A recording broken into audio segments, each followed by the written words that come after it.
All right, ladies and gentlemen, you are welcome to another great episode on your favorite political talk show, The Truth, with Ben Jokes. Breaking news: MRS, one of the partners with Dangote Refinery, hikes petrol price to 925 naira in Lagos, 955 naira in Southeast, 935 naira in Southwest, 955 naira in Northeast, and 945 naira in Northwest and North Central. Now, this is just on paper. By the time you go to the various branches of that filling station, you will begin seeing 1,000 naira, 1,020 naira. Anyone who is still expecting to ever buy petrol cheap in this regime will grow old waiting. These people are not only clueless, they are heartless. Name one sector that has not deteriorated in the last 24 months. Just one. How can a government take over office and after 2 years you have not improved a single sector? Instead, you've destroyed every single one. But the worst of all is this issue of insecurity. That is the greatest curse the APC has brought upon Nigeria. As we speak, there is a fresh attack on some communities in Ogun State. But that update was quickly overshadowed by reports of a bomb explosion in Cano State. Security forces began saying the explosion in Cano was not a terrorist attack, but just as they were yet explaining, suicide bombers struck in Shettima State, killing many and injuring about 15, and tension filled the air as Nigerians dreaded the return of suicide bombing to the country. But things became worse when Shettima came out to speak on the explosion. Nigerians immediately began pointing accusing fingers at him. Before I show you details of these top stories and how Nigerians reacted, let me quickly show you this video. As far as the renewed hope agenda propaganda will not stop on the lips of Bayo Onanuga and the other fools, we will also continue to drag the administration down. Let's take this video. When Mr. President came on board and he said renewed hope, and the people who believed in the renewed hope agenda, I think they ordinarily ought to be protected, and the renewed hope should come with this coverage of security, economic flourishing, and that good governance. I mean, enjoying the true dividends of democracy. And so when we talk about hope, is those that are in mortuary still hopeful? Are those that are buried, 200 people killed, still hopeful? Are the people that were burned beyond recognition still hopeful? It's quite unfortunate that the presidential visit to Benue State happened at a time he's going to actually go and commission shallow graves. And it behoves on me that this is not actually a hope for the people. Rather, it's normal and tradition. It's a tradition that when people lost people or lost their loved ones, it is expected that they pay condolence visits. And so the visit of the president has not actually changed any formations in the state. You will see in Makurdi today an endorsement of earlier TINUBU 2027. And that is the unfortunate politics we play in this part of the world. Are you referring to the billboards we had were erected overnight? We've seen them, it's happening. We've seen them overnight that are mourning. You heard that. In Nigeria today, if an APC governor pays salary, he will say he did it in line with the renewed hope agenda. If a minister coughs or he sleeps and falls down, he will say he stumbled in line with the renewed hope agenda. If an APC member's wife gives birth, he will say he impregnated his wife in line with the renewed hope agenda. So you would have been childless if not for the renewed hope, right? TINUBU and his cabinet members have resorted to mocking the citizens with their renewed hope talk. A renewed hope that cannot create jobs. A renewed hope that cannot make petrol cheap. A renewed hope that has increased the number of out-of-school children. And worst of all, a renewed hope that cannot secure lives and properties. Over 17,000 Nigerians have died in the last 24 months as a result of insecurity, and that is a well-reduced figure.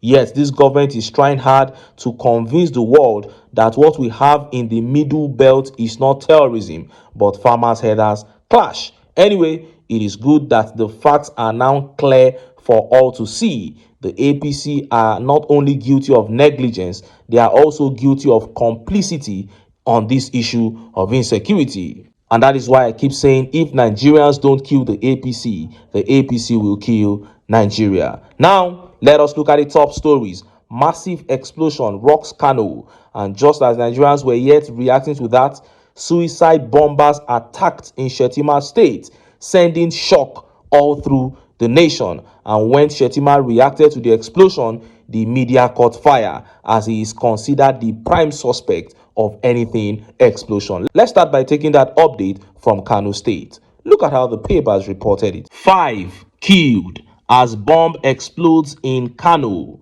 No fewer than 5 people have been killed by a suspected explosion involving a military-grade mortar bomb in Kano. 15 others sustained varying degrees of injuries. Daily Trust reports that the incident, which occurred in the early hours of Saturday, caused panic in the affected area and drew emergency responders to the scene, including security personnel and medical teams. The State Commissioner of Police Ibrahim Adamu Bakori, who arrived at the scene shortly after the explosion, said the blast may have originated from a military ordnance believed to have been improperly handled or transported. You saw that. The government immediately began claiming that what happened in Kano was not a terrorist attack, just so that the TINUBU administration will not look weak. But just as they were yet explaining, undeniable suicide bombers struck in Shettima State, Bronu. Look at how the papers reported it. Borno Governor Zulum sympathizes with victims after suicide bombers killed 12 persons in evening market. Borno State Governor Babagana Zulum has said he condemned the recent suicide attack carried out by Boko Haram ISWAP terrorists in the Konduga local government area. Reporters had reported that the attack, which occurred on Friday around 10 p.m., targeted a night fish market, killing 12 people and leaving 18 others injured. Zulum, in a statement by his spokesperson, Dauda Ilya, expressed grief over the incident, stating the barbaric acts committed by these terrorists are not only heinous but an assault on our shared humanity. He added, "This is a cowardly and barbaric attempt to instill fear in the people and undermine our collective resilience. The people of Bronu are resilient and will refuse to be cowed by terrorists.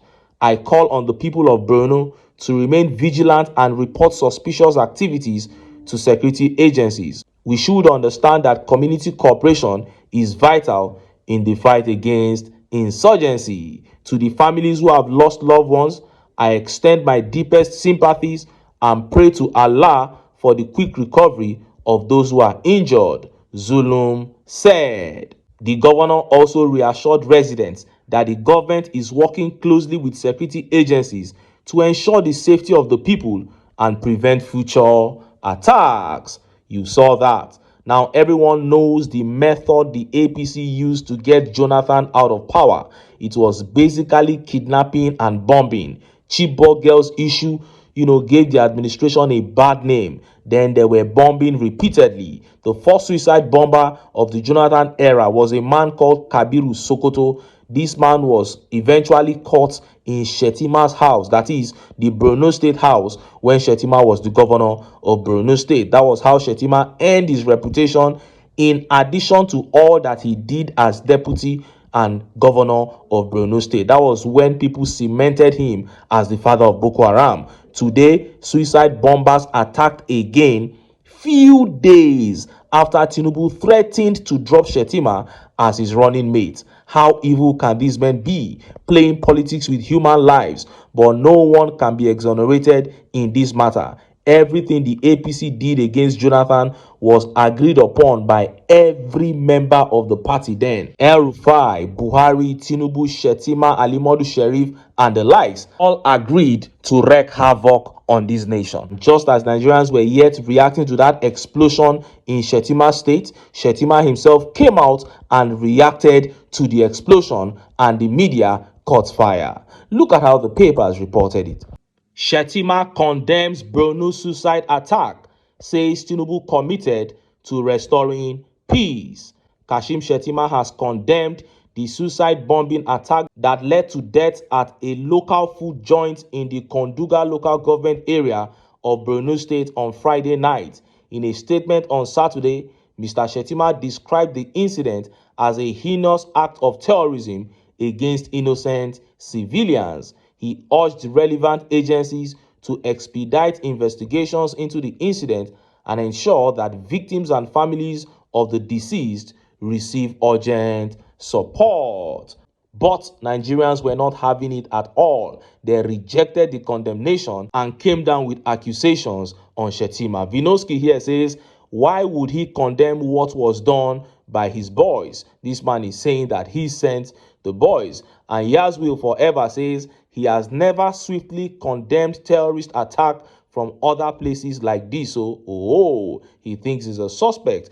But Tari Daniel here was more direct. He said, Vice President position became uncertain. Suddenly, bombing resumes. This is just an observation, Sha. No matter how you want to look at it, Shettima remains the prime suspect, even if he condemns it to the moon and back. But when two elephants fight, it is the grasses that suffer. Nigerians have been suffering from the shenanigans of the APC for over a decade. It is time to unite and send them packing, because things will never get better with these people. I'll close tonight's episode with a video of human rights lawyer in Behe humiliating late Abiola's son, Jamu Abola, for playing psychophancy with the TINUBU regime.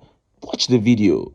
I was a kid, there was a hospital near my house. When they take me there, whenever I have malaria, they're going to give me injection, I'll just run away. And they will drag me back, I'll run away again. Then they'll finally hold me and they'll give me the injection. After 2 days, after the pain, I'll now be happy because I'll be playing around, I would have recovered. So sometimes for you, things to get better, they have to get tough.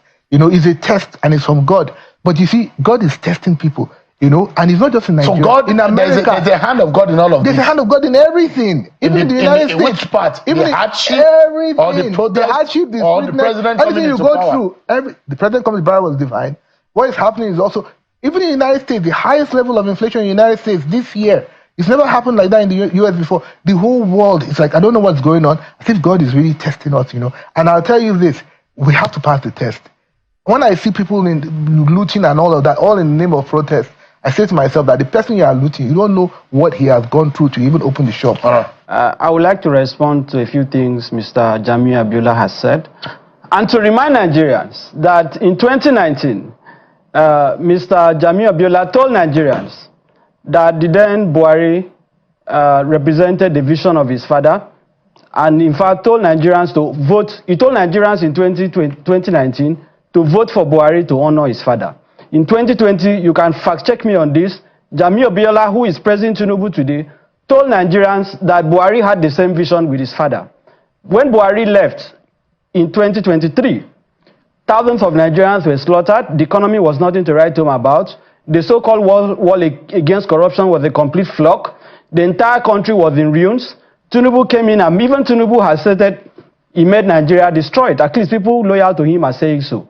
So I begin to wonder whether Buhari's legacy represents the vision of Abola for Nigeria. I think that is the question Mr. Jamu and his family should think about, because when he speaks in this manner, it is a desecration of the name of his father. And I'm saying that because I'm very upset about some of the things he has said. You saw that. They say lions don't give birth to goats, but that has happened in the case of late MKO Abiola. His son Jamu joined the APC and became a total disgrace to the family. Just look at the level of psychophancy, citing stupid examples like a child. But I'm glad he was completely put in his place by human rights lawyer in Behe in that video. I'll try to get the full version of that video to see how he was completely humiliated by that brilliant lawyer. But that is it. He joined the APC and he became stupid. He became a fool, because that is what the party does. It destroys everything. They have come to steal, to kill, and to destroy. And if Nigerians desire to have a country that they can be proud of, hell, if we desire to have a country at all in the near future, we must come together, cast our sentiments aside, and get the APC out of power. But until then, make I still enter town, make I go get some ogbonge political news wey una go like. Why? Because of una, na I dey here. So don't go away. Don't go away.